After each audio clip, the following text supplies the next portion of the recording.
much for the invitation to speak in this conference. My issue are new readings and new texts about Marx Capital. But let me start with a personal remark about reading Capital. I'm reading Capital since roughly 43 years, and I must say it didn't become boring to me all the time. Reading Capital, when you try really to, in an intensive way, to read Capital, I would say it is a kind of intellectual, adventurous journey. But reading, in order to enjoy such adventurous journey, reading means something else than what nowadays in the European university system is usual, where reading, at least this is my experience from Germany, just means to receive some main thesis of a text. Reading Capital means not only to have some rough content, it means to reflect the structure of the arguments, the different levels of abstraction, and also, not the least point in order to understand Marx, also to become clear about the role of metaphoras in Marx. Marx uses not only economists as his sources, he also uses philosophers, theologians, writers, Shakespeare, Goethe. And this is not only an ornament of the well-educated citizen, what Marx also was. I think most of these remarks have a very strict sense in the argument of Marx. And a good reading of Marx should have all this in its view. So this just as a remark to start. Now I will talk first about new readings and then about new texts and new insights we could have from the second mega Janis already introduced. When we speak of new readings, then there must be old readings. With the old readings, I have in mind readings of Capital which were dominant in the first half of the 20th century. These readings, of course, they depend on the whole political and social situation, on the level of class struggles, and so on. I cannot show this in all details. I just want to focus on 3 points which formed these older traditional readings, 3 more or less intellectual points.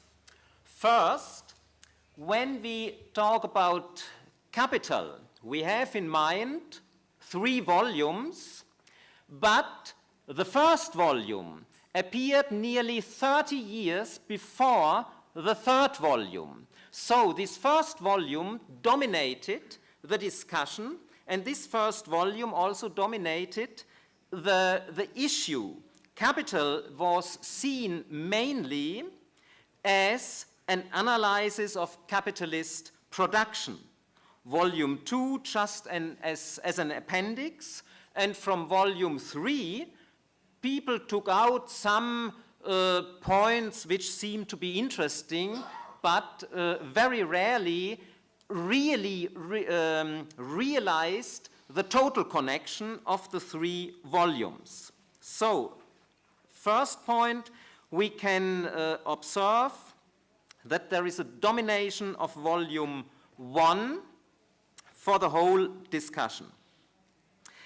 Second point, we speak of 3 volumes of Capital, but Marx planned 4 volumes. And the fourth volume is nearly forgotten in many discussions. The fourth volume should be a history of the theories. What very often is taken as a substitute for this missing fourth volume are the theories of surplus value. But they are not at all a compensation for this missing theory. First, it deals mainly with one category, surplus value, and secondly, it was a part in the formation of Marx's insights. Theories of surplus value is more the protocol of a research process than a kind of classic presentation of the history of economic theory.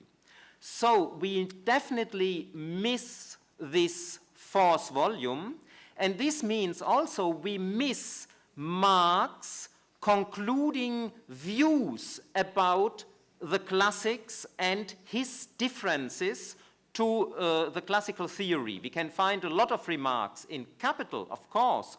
We can reconstruct these differences, but I think that such a presentation of Marx himself is missing, is also a point which had a big influence in the discussions. And then the third point, maybe the most important but also not very deeply realized point influencing the discussions and the reception of Capital, is the rise of marginal utility theories just after Volume 1 had appeared. Marx gave to Capital the subtitle Critique of Political Economy.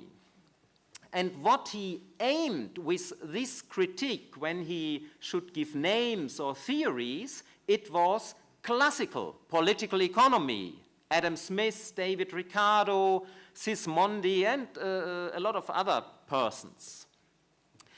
To whom he pointed critique, his own value theory. By the way, he never used the term labor theory of value. He always speaks of value theory, should be a critique of the classical value theory.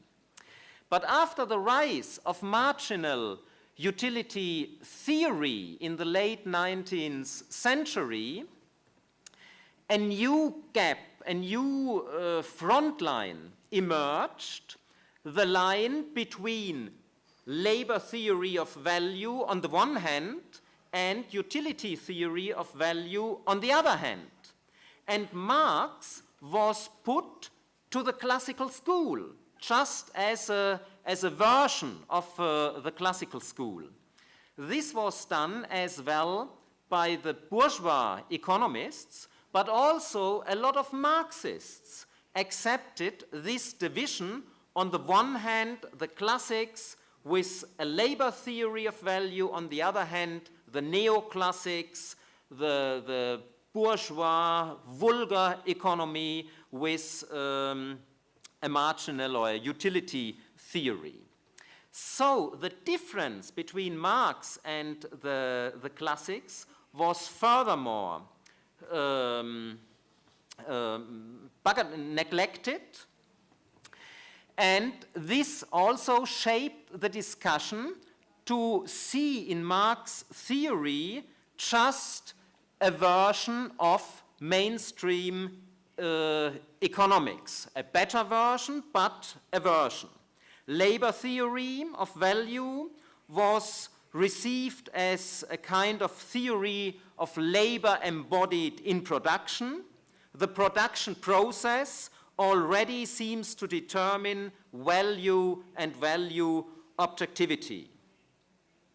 Money and credit was seen just as an appendix to capitalist production of commodities, and this capitalist production seems to be the essential content, money and credit, just an appendix not so important.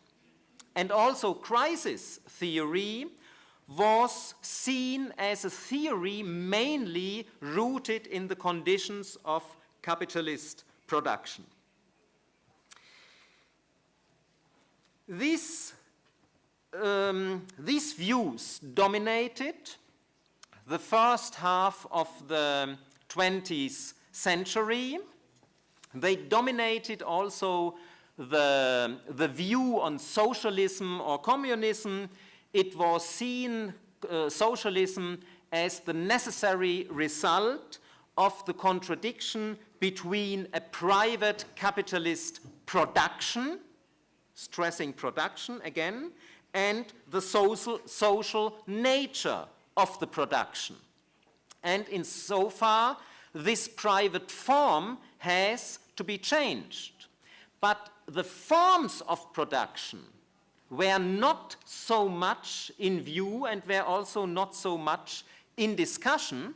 So what later was called socialism in the Soviet Union, it had a lot of similarities with very capitalistic forms of production.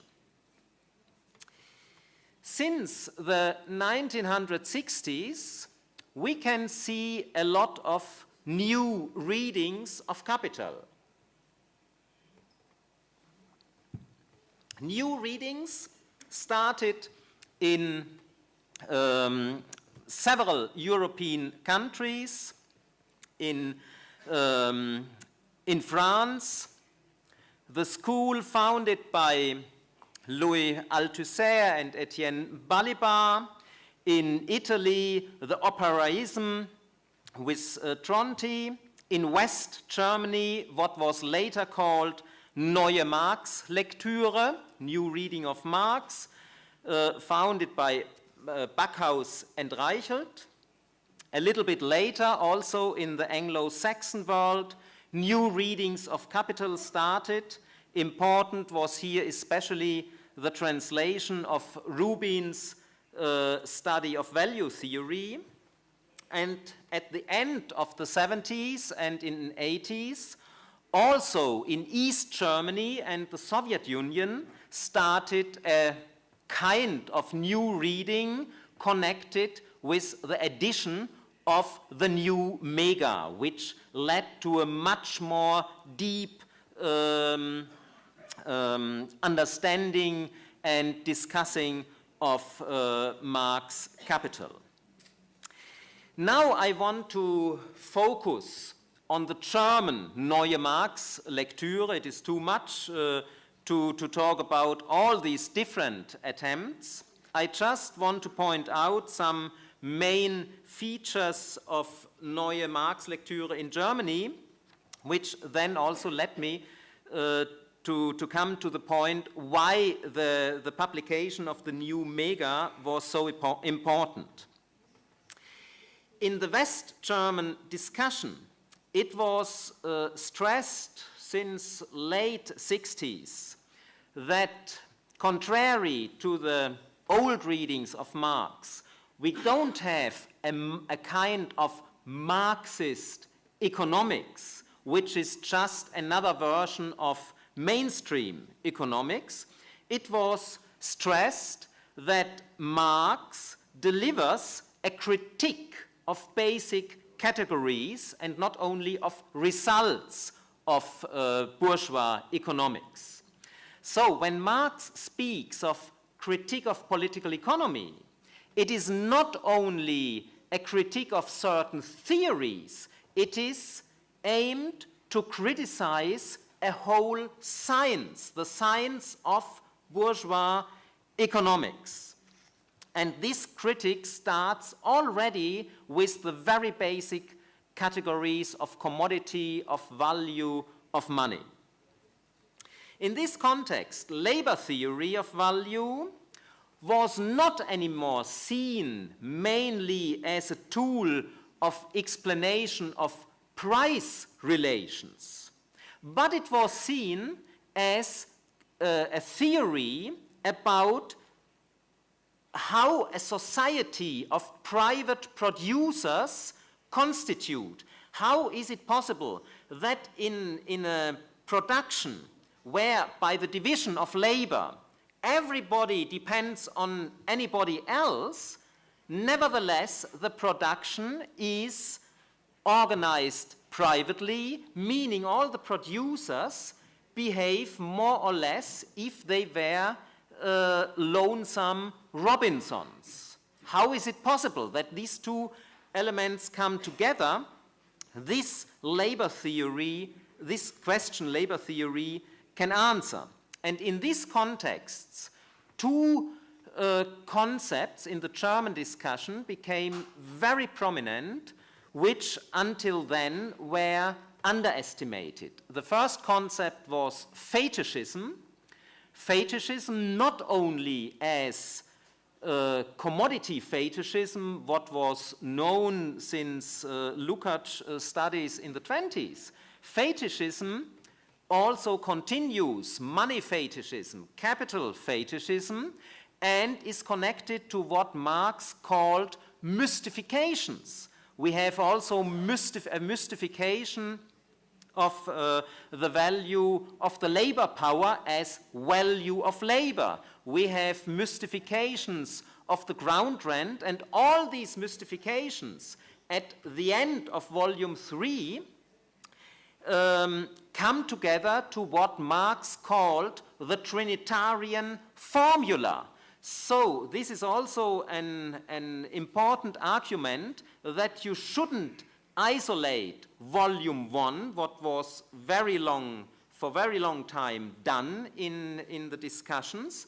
You have to read all the 3 volumes together. Only then you also can catch such an issue like fetishism. Fetishism is not only an issue of chapter 1, it is also an issue of the end of volume 3. So fetishism was very present in the German discussion, and the other issue which was present in the German Neue Marx-Lektüre was value-form analysis.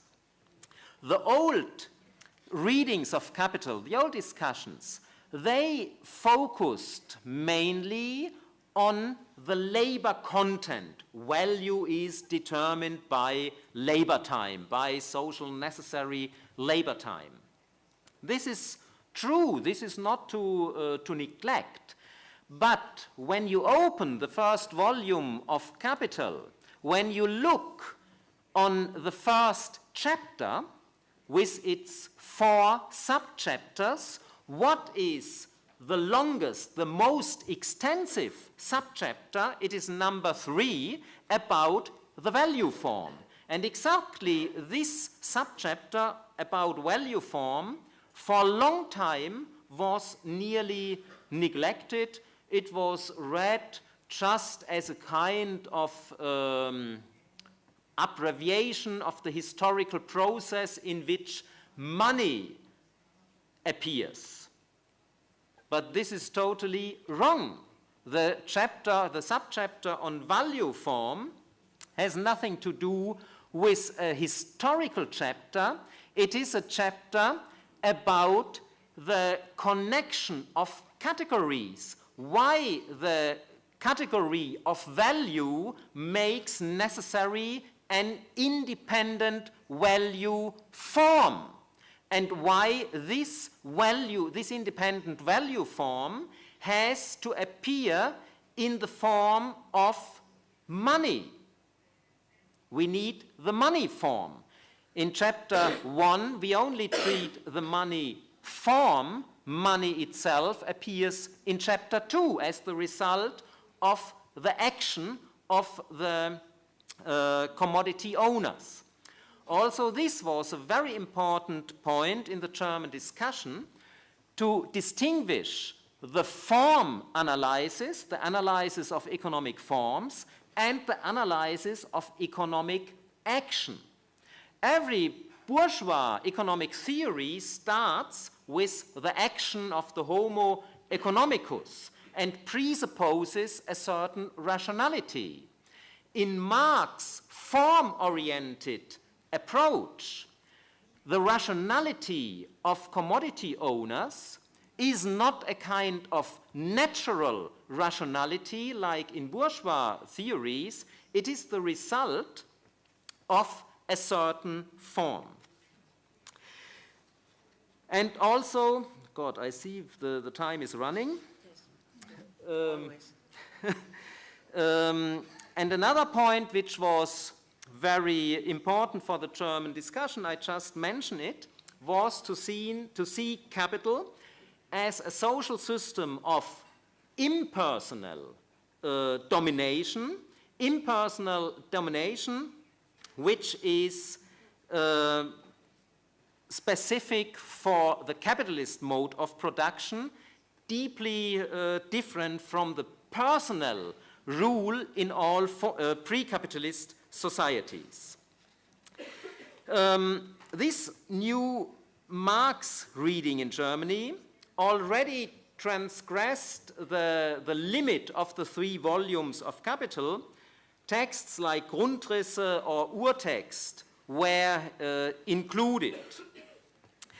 And my own approach to the reading of Capital is rooted in this new reading, but the difference, what I try to contribute to the discussion is the following. In the German discussion, there was a consciousness that we cannot see capital already as a ready-made project.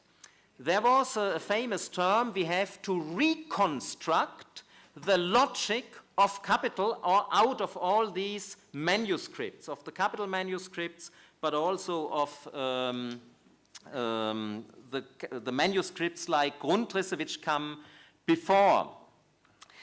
I have big doubts that such a reconstruction is possible. In my work, I try to show that in Marx Capital, we can find deep ambivalences, even in the basic categories of value and commodity. So there is nothing to reconstruct. There is not a hidden core, and we can, as a treasure-seeking person, just take out this core.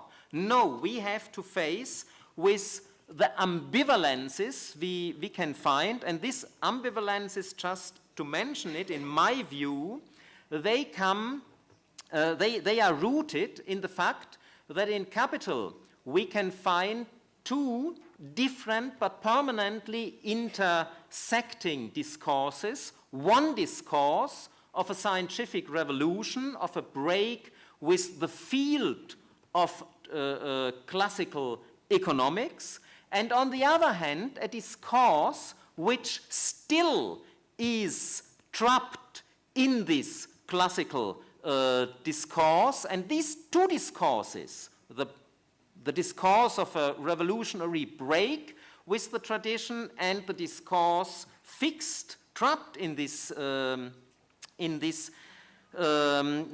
traditional discourse, they are intersected and they produce specific problems, in my view, for example, the famous transformation problem.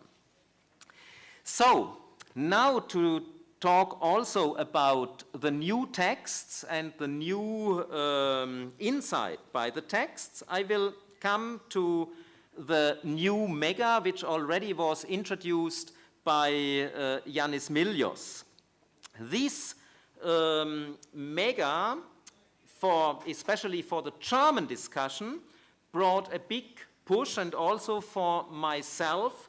I must say, whatever I wrote and did in the last 30 years, it wouldn't be possible without MEGA. And also now I think MEGA is worldwide more and more recognized and led to more and more new translations of Capital. Yanis already mentioned the new Greek translation. We also have new translations in Italy, in Brazil, in Slovenia, in Persia even. They all use the new texts also produced or published in MEGA.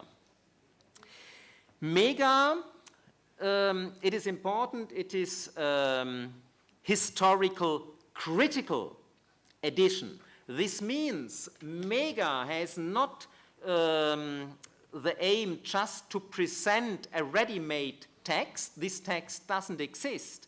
MEGA presents the development of texts, and you saw already here in the as a slide all the 6 volumes in MEGA which are devoted only to volume 1. And also Yannis already talked about the apparatus, that to every text volume in MEGA we have an apparatus with all the variants and corrections and so on. So, what are the results from this MEGA? First, MEGA is not ready until now. Ready is only the 2nd section with capital and preliminary manuscripts. 2 problems were discussed mainly in the past regarding the insights of MEGA. The one problem is the problem Marx as an author and Engels as an editor. Now that we have Marx's original manuscripts, we see that Engels did a lot of intervention with a very honest motives. He tried to make the Marx manuscripts more readable, more easy for the reader, but he imposed a lot of structure.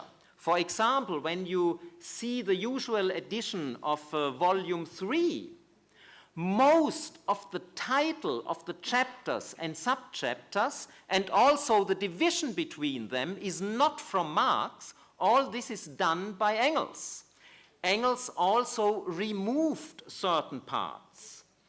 He newly structured some chapters and he changed nearly all formulations. There is nearly none sentence which has not at least a small alteration by Engels. The mass of these alterations are really improving the understanding, but there are also a number of alterations which change the meaning.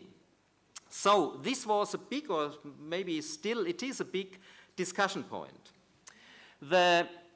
Another point which was discussed mainly in the last years is the concept with which MEGA started, that we have 3 drafts of capital, the Grundrisse, the manuscripts of 61 to 63 with theories of surplus value as a part, and the manuscript of 63 to 65, and then the final capital starts.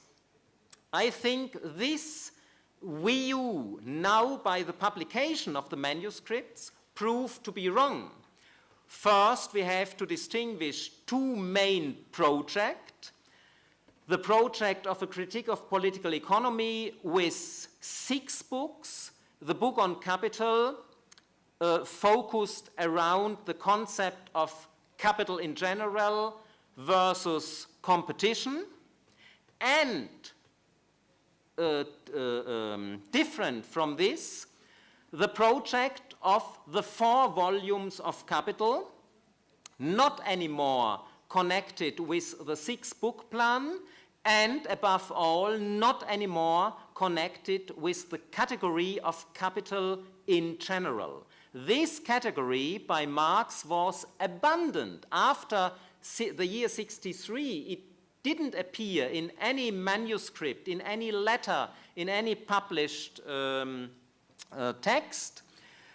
It was, in my view, substituted by analyzing the relation between individual capital and total social capital on different levels of abstraction. So there is not just one division, individual capital, total social capital. There are several divisions on several levels of abstraction.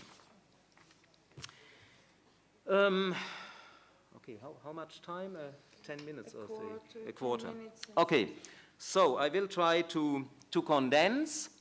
Until now, I spoke about structural consequences, the Marx-Engels relation and the development of the texts.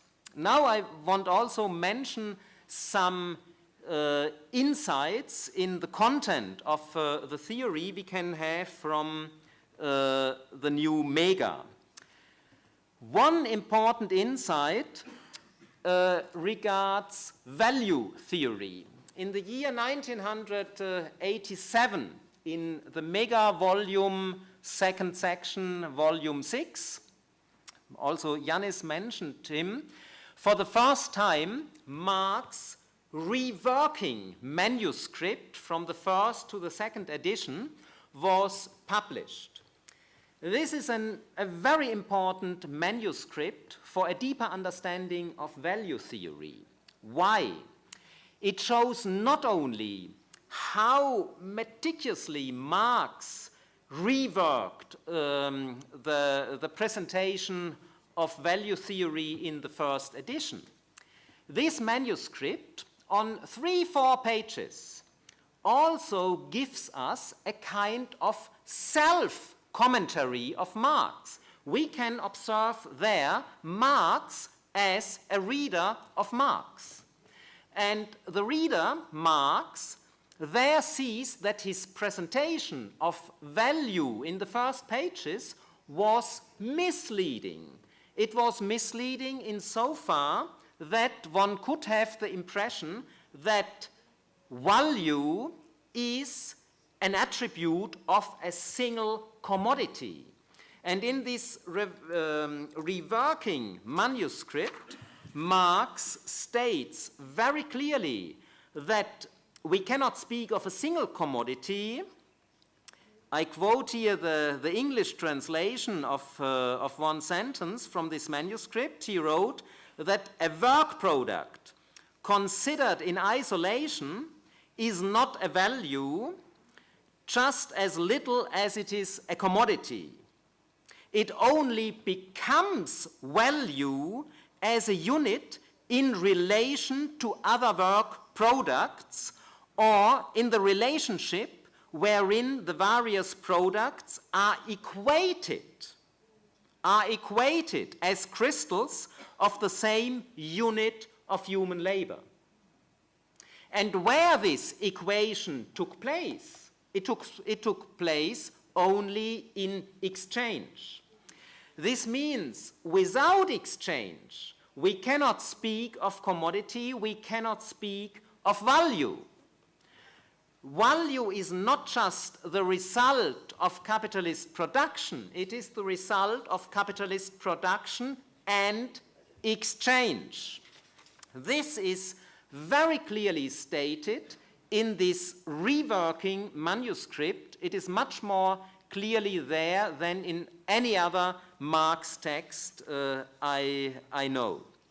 And this reworking manuscript also had influence on the text of the second edition of Marx Capital. Marx introduced certain changes. For example, in the section on fetishism, there is a famous paragraph where he tells us that only when the products are exchanged, they receive value objectivity, Wertgegenständlichkeit. Before exchange, this value objectivity, of course, is in the mind of the producers. They produce because they want to produce value, but it doesn't exist. The existence of value objectivity we have only in exchange.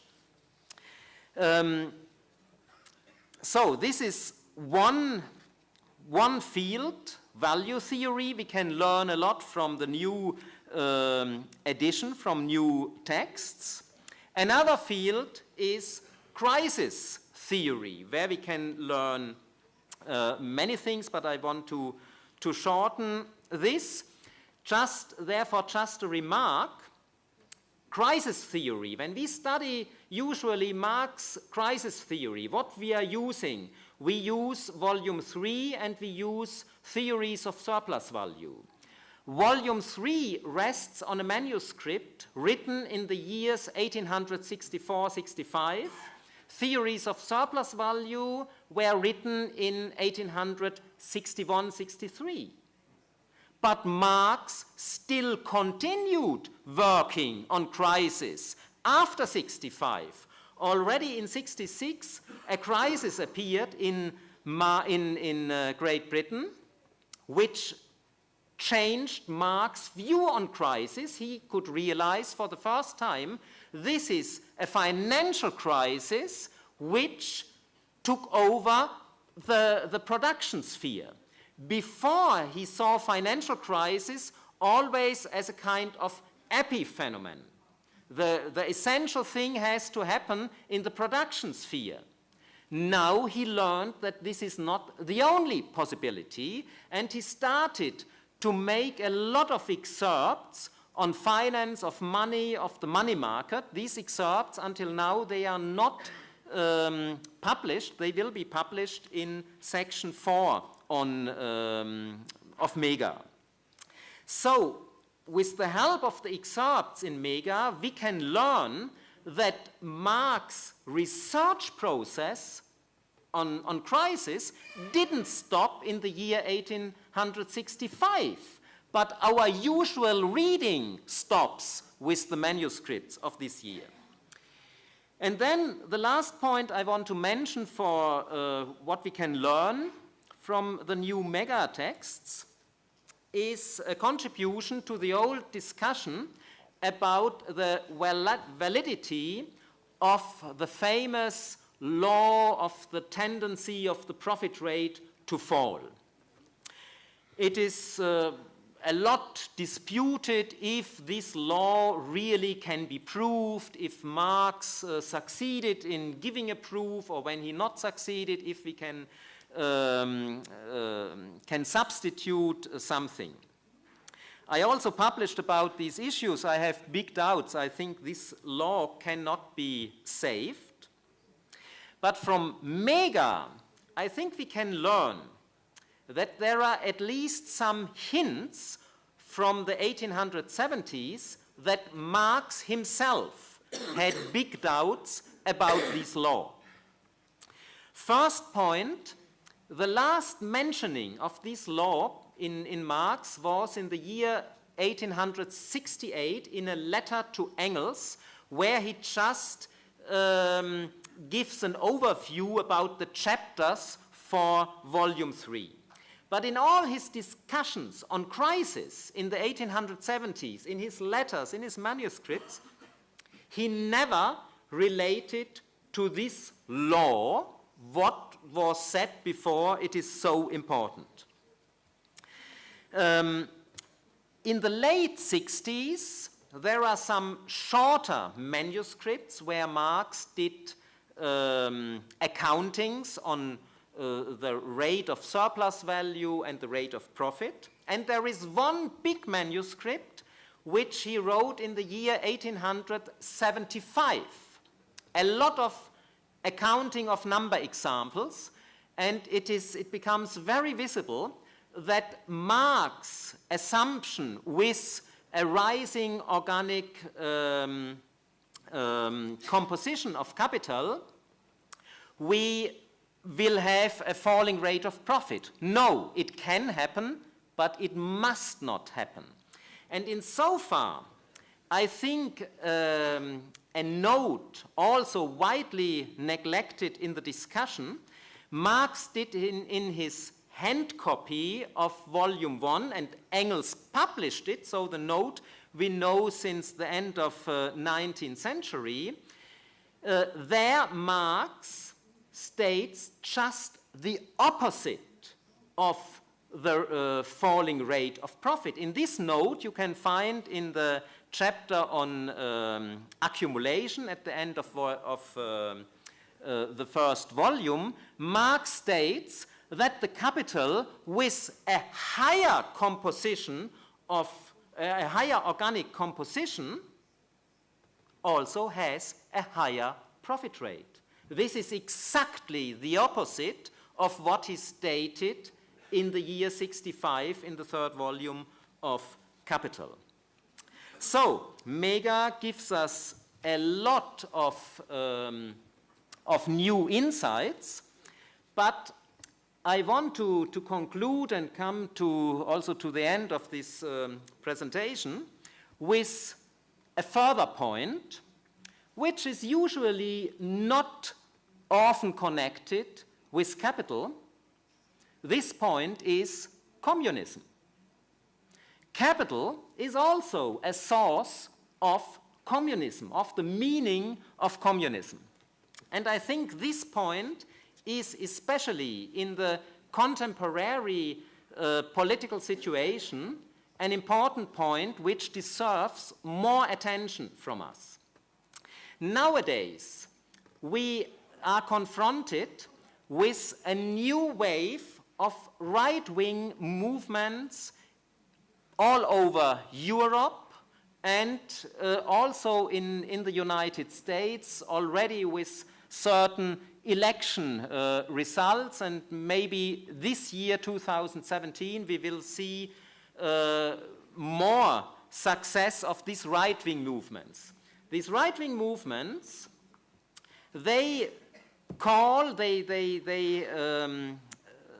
succeed in getting a lot of disappointed persons, and they offer to them a kind of utopia, a very backwards utopia, the utopia of a nice nation state which can solve all the problems when all the refugees, all the persons who don't belong to the core of the nations are gone.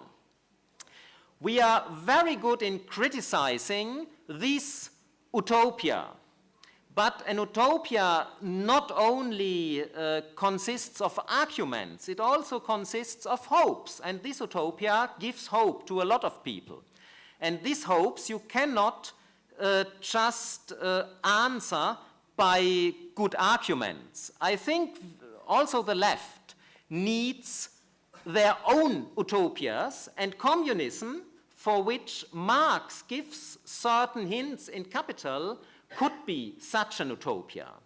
Communism, not in the sense of the so-called real socialism as we could find in the Soviet Union. This is a system which totally failed. But communism also not in a pure philosophical sense. In the last years we had some interesting philosophical discussions about communism. I think we need a discussion about communism as a concrete social project, how a society can be structured. And in Marx Capital, when we read with attention, we can find a lot of small, sometimes not so small hints to a society beyond the commodity form, beyond money, and beyond a state, a central power.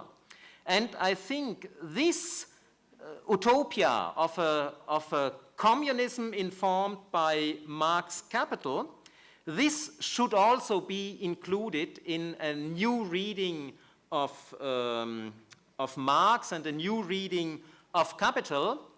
And I think regarding the actual political situation, this would be also a point where a purely academic discussion, which usually we have, can transcend the pure academics, can become a discussion which intervenes in political processes, and this was what Marx aimed.